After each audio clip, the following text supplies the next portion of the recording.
Bakit nga ba big deal ang bagong panalo na XRP dito sa Asia? Kapag pinag-uusapan ang adoption, lagi nating tinitingnan kung saan pumapasok sa XRP sa totoong mundo. At ngayon, may isa na namang napakalakas na galaw mula sa Hong Kong, isang rehiyon na kilala dahil po sa mahigpit pero malinaw na regulasyon. Sa update na inannounce po ng OSL, isang fully licensed exchange sa Hong Kong, ginawa nilang available ang XRP trading gamit mismo ang Hong Kong Dollar o HKD. Oo mga ka-crypto, tama po ang narinig ninyo. Hindi po USDT, hindi USD, kundi direct fiat pair mula sa mismong bansa.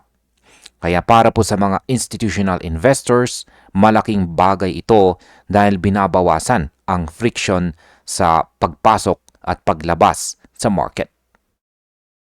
Para po sa maraming mga pro-investors, ang direct fiat access ay parang shortcut na matagal nilang hinihintay.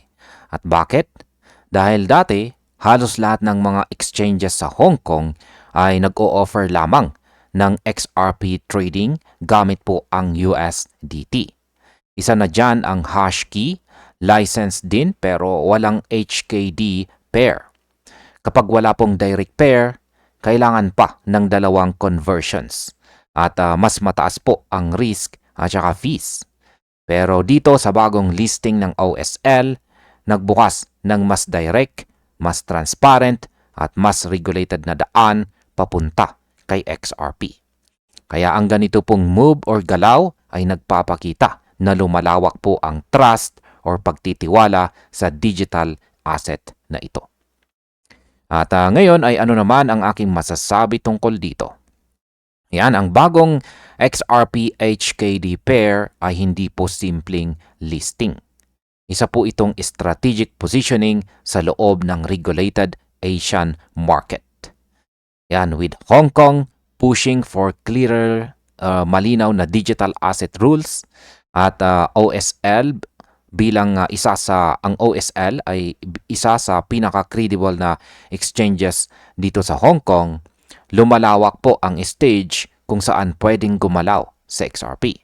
Kung mas marami pang mga institutions ang makipag-participate, tataas po ang liquidity, demand at saka exposure ng asset. Kaya hindi po malayo na ang Hong Kong ay maging isa sa mga susunod na key drivers ng XRP adoption dito sa Asia. At hanggang dito na lamang po tayo sa video na ito mga ka-crypto. Maraming salamat sa panonood.